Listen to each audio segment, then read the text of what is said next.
109वें बिहार दिवस के अवसर पर सारण समाहरणालय में कार्यक्रम आयोजित। बिहार राज्य के गठन होने के 109 वर्ष पूरे होने पर सारण समाहरणालय में सभागार में बिहार दिवस का आयोजन हुआ, जहां कार्यक्रम में उपस्थित लोगों को बिहार के मुख्यमंत्री नीतीश कुमार, उप मुख्यमंत्री तारकिशोर प्रसाद एवं रेणु देवी ने वीडियो कॉन्फ्रेंसिंग के माध्यम से संबोधित किया। इस अवसर पर मुख्यमंत्री ने कहा कि बिहार के गौरव में इतिहास को याद करने और अपने राज्य की अस्मिता को कायम रखते हुए स्वाभिमान को जगाने की परंपरा को आगे बढ़ाकर बिहार को प्रगति के तीव्र गति से बढ़ाने के उद्देश्य से बिहार दिवस का आयोजन किया जाता है। आगे उन्होंने कहा कि बिहार दिवस के अवसर पर हमारे दिलों में जगे खुशी के मौके पर महामहिम राष्ट्रपति एवं देश के प्रधानमंत्री की शुभकामना प्राप्त हुई है और यह शुभकामना हम सभी बिहार वासियों के लिए है।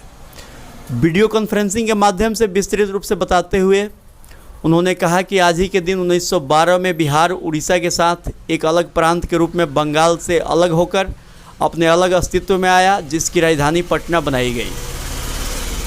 सारण समाहरणालय सभागार में आयोजित इस कार्यक्रम में तरैया विधानसभा क्षेत्र से भाजपा विधायक एवं बिहार विधानसभा में सत्तारूढ़ दल के उप मुख्य सचेतक जनक सिंह, छपरा विधायक डॉक्टर CN गुप्ता, जिला परिषद अध्यक्षा मीना अरुण, प्रभारी जिलाधिकारी सह DDC अमित कुमार, पुलिस अधीक्षक संतोष कुमार, अपर समाहर्ता डॉक्टर गगन, भारत भूषण प्रसाद, जिला भूअर्जन पदाधिकारी रजनीश कुमार समेत जिला एवं अनुमंडल स्तर के सभी पदाधिकारियों के साथ बहुत सारे गणमान्य लोग उपस्थित थे।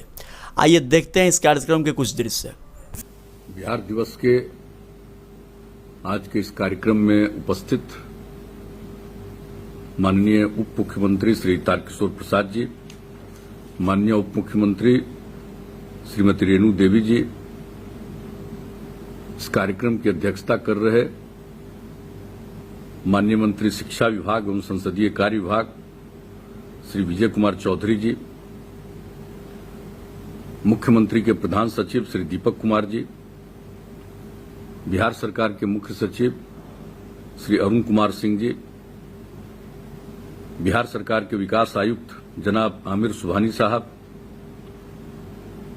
शिक्षा विभाग एवं मंत्रिमंडल सचिवालय विभाग के अपर मुख्य सचिव श्री संजय कुमार जी, सामान्य प्रशासन विभाग के प्रधान सचिव श्री चंचल कुमार जी, योजना एवं विकास विभाग के सचिव श्री मनीष कुमार वर्मा जी, सूचना एवं जनसंपर्क विभाग के सचिव श्री अनुपम कुमार जी, राज्य परियोजना परिषद, बिहार शिक्षा परियोजना परिषद से जुड़े श्री संजय सिंह जी, शिक्षा विभाग के सचिव श्री असंगवा चुबा आओ जी, माध्यमिक शिक्षा के निदेशक श्री गिरिवर दयाल जी। आज जो ये वीडियो कॉन्फ्रेंसिंग के साथ के जरिए ये कार्यक्रम हो रहा, इस कार्यक्रम से जुड़े हुए विभिन्न जिलों में सभी माननीय विधायकगण,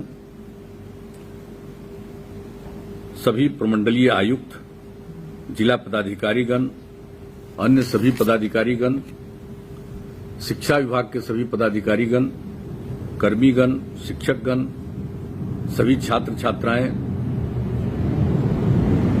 जीविका की दीदियां, विशिष्ट अतिथिगण, प्रिंट एवं इलेक्ट्रॉनिक मीडिया के पत्रकार मित्रों, छायाकार बंधुओं और पूरे बिहार में इस कार्यक्रम से जुड़े बहनों एवं भाइयों, मैं सबसे पहले जो इस कार्यक्रम से जुड़े हैं उन सबों का अभिनंदन करता हूं। और आज जो बिहार दिवस का कार्यक्रम है, इस अवसर पर मैं सभी बिहार वासियों को बधाई देता हूं और उनका भी मैं अभिनंदन करता हूं। अभी हमारे सभी वक्ताओं ने महत्वपूर्ण चीजों की चर्चा की है। आप सबको मालूम है कि ये इसकी शुरुआत बिहार दिवस की हम लोगों को जब बिहार के लोगों ने काम करने का मौका दिया है, तभी इस विषय पर काफी विचार विमर्श किया गया, अनेक लोगों के साथ इस पर चर्चा की गई और ये हुआ कि आखिर बिहार दिवस किस रोज मनाया जाएगा। वैसे जो आज बिहार है और इसका जो इतिहास है, इसकी जो गरिमा है, यहां क्या नहीं है, इन सब चीजों के बारे में संक्षेप में हमारे साथियों ने उसकी चर्चा की है। लेकिन सबके मन में था कि बिहार इतना गौरवशाली है, इसका इतना बड़ा इतिहास है, कितने लोगों को यहां ज्ञान की प्राप्ति हुई है। तो इसी को ध्यान में रखते हुए और पूर्व में बिहार कितना विकसित रहा है, और ये जो आज राजधानी पटना है कल पाटलिपुत्र कहलाता था, और इसके माध्यम से जितने बड़े इलाकों का शासन का कार्य यहां से होता था, शायद अब उतना अपना देश है उससे भी बड़े इलाके का होता था।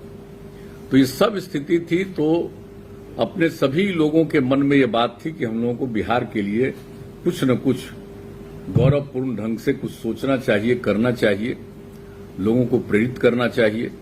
तो इसी बात पर काफी विमर्श हुआ और ये देखा गया कि 1911 में नवंबर महीने में तो बिहार को यानी बंगाल से अलग किया, जिसमें बिहार और उड़ीसा दोनों था, उसको अलग किया गया और पटना को ही उसकी राजधानी के बारे में निर्णय हुआ। लेकिन यह तय हुआ कि आखिरकार इसको हम कब से बिहार दिवस मनाएं। तो अनेक विषय थे, कब गवर्नर आ गए, कब क्या हुआ, नोटिफाई हुआ। तो इन सब चीजों पर गौर करते हुए हम लोगों को यही लगा कि देखिए, जिस दिन अंग्रेजों का राज था उन लोगों ने बिहार को एक अलग प्रांत के रूप में नोटिफाई किया, उसी को हम लोग बिहार दिवस माने। और ये काम 22 मार्च 1912 को किया गया था। तो इसलिए हम लोगों ने 22 मार्च को ही बिहार दिवस के रूप में मनाना शुरू किया।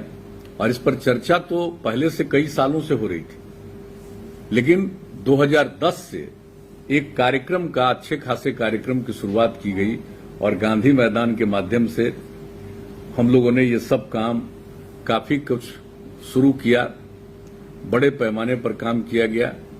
और जब 100 साल का समय आया 2012, चूंकि 1912 में ये नोटिफाइड हुआ था 22 मार्च को, तो उस दिन क्या भव्य कार्यक्रम हुआ, कितनी चीजों का निर्णय हुआ। आज जो राज्य गीत, और इसके बारे में हमारे उप मुख्यमंत्री जी ठीक कह रहे हैं, ये पहले से ही डिसाइडेड है कि जो हमारा राज्य गीत है इसको हम खास कार्यक्रमों में रखें।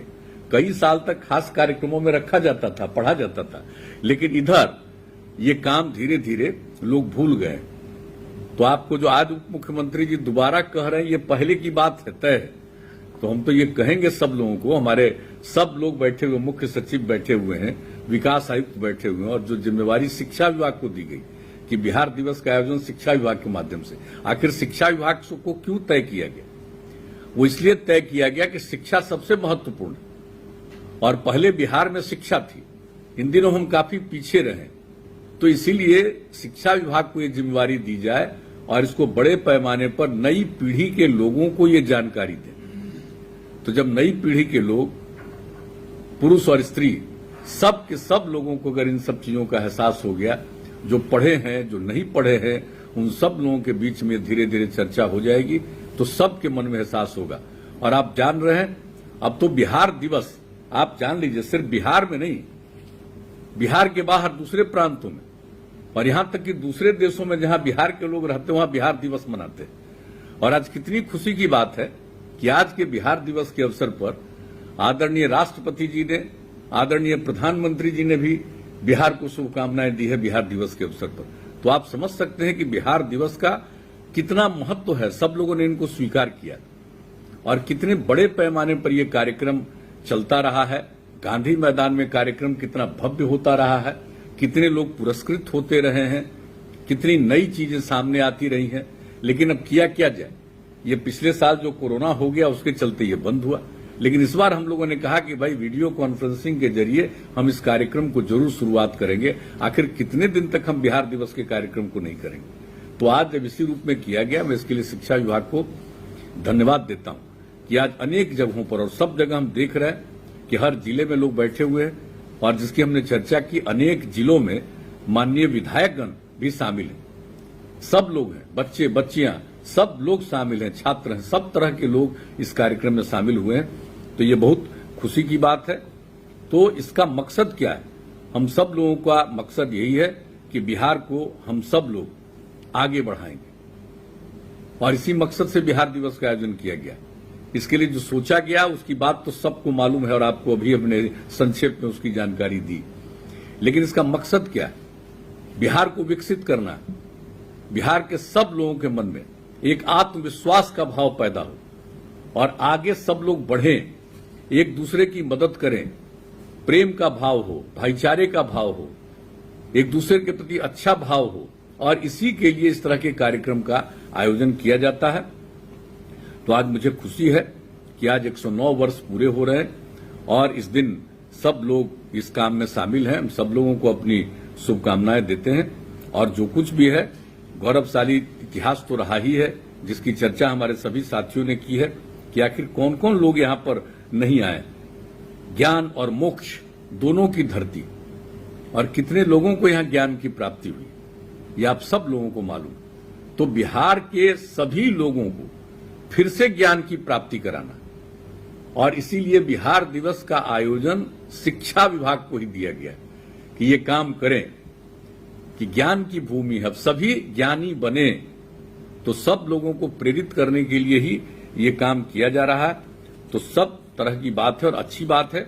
और इस बार तो जो कुछ भी लोगों ने किया है ये अच्छे ढंग से किया है। अनेक प्रकार का काम हम लोग सब कर रहे हैं।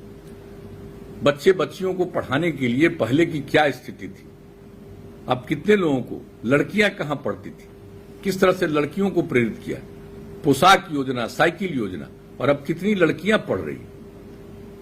और इसके बाद जो प्रजनन दर की बात आई, उस पर जो ये यूरेका की भावना आई कि हम अगर अपनी लड़कियों को कम से कम इंटर तक पढ़ा देंगे तभी प्रजनन दर घटेगा। आप देख रहे हैं बिहार की आबादी कितनी तेजी से बढ़ रही है और कितना हमारा क्षेत्रफल है। उस हिसाब से आबादी का अगर देखें तो देख लीजिए कि शायद ही दुनिया में से ज्यादा कहीं पर है। तो ऐसी स्थिति में प्रजनन दर को कम करना, लोगों को प्रेरित करना, इसलिए उसी को हम लोगों ने देखा कि अगर लड़कियां पढ़ेंगी तभी ये नीचे जाएगा। और उसके लिए जो काम किया गया, अब हर ग्राम पंचायत में +2 तक की पढ़ाई के लिए उच्च माध्यमिक विद्यालयों की स्थापना, ये सारा काम जो करने का प्रयास किया गया है और उसका कितना लाभ है। अब तो आप देख लीजिए कि अब मैट्रिक की परीक्षा में भी अब लड़के और लड़कियों की संख्या लगभग बराबर हो रही है। तो बहुत बड़ी बात होगी और इससे बहुत लाभ मिलेगा। और आप देख रहे हैं कि क्षेत्रफल सीमित है, आबादी जितनी बढ़ती जा रही है। तो अब जरा घूमिए, देखिए कि किन जगहों पर लोगों को आवास करना पड़ रहा है, कैसी जगहों पर जो बहुत बाढ़ की स्थिति आती है, कितने लोग प्रभावित होते हैं, कैसी कैसी स्थितियों पर लोगों को अपना आवास बनाना पड़ रहा है। तो इसलिए इन सब चीजों को ध्यान में रख करके ये शिक्षा पर जोर इसीलिए है कि अगर लोग शिक्षित होंगे तो एक तो जो हमारा बिहार का गौरव है, गौरवशाली इतिहास है, उसी के पास फिर पहुंचेंगे।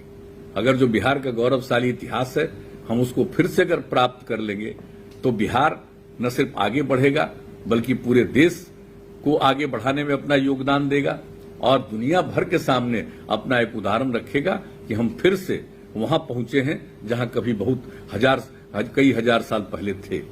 तो इसलिए इन सब चीजों को ध्यान में रखते हुए ये सब काम हो रहा। सबके स्वास्थ्य पर भी कितना ध्यान दिया जा रहा है, देख रहे हैं। पहले लोगों को स्वास्थ्य के लिए क्या चिंता होती थी, आज सबके लिए कितने अस्पतालों का निर्माण और कितनी नई नई चीजें की जा रही है और विभिन्न अवसरों पर इन सब चीजों की बात कर रहे हैं। प्रशासनिक सुधार का काम, और अब तो आप जान रहे हैं कि लोगों को लोक सेवा अधिकार के तहत जो भी उनको किसी भी प्रकार का सर्टिफिकेट लेना है, कास्ट सर्टिफिकेट लेना है, कहीं उनको किसी और चीज के लिए जो सर्टिफिकेट लेना पड़ता है, उन सब सर्टिफिकेट की प्राप्ति लोगों को इसके माध्यम से हो रही है। सब तरह की जानकारी मिल रही है, क्या उनकी आमदनी है, क्या स्थिति है, इन सब चीजों के बारे में। और लोक सेवा का अधिकार कानून बनाया गया, कितना फायदा लोगों को हुआ। लोक शिकायत निवारण कानून, अब उसके माध्यम से जो लोगों की शिकायतें हैं उसके समाधान का प्रयास। तो हम लोगों ने तो बिहार में अब इन चीजों की चर्चा तो हम लोग अलग अलग समय पर करते रहे हैं और लोगों के बीच में इस बात को बढ़ाते रहे।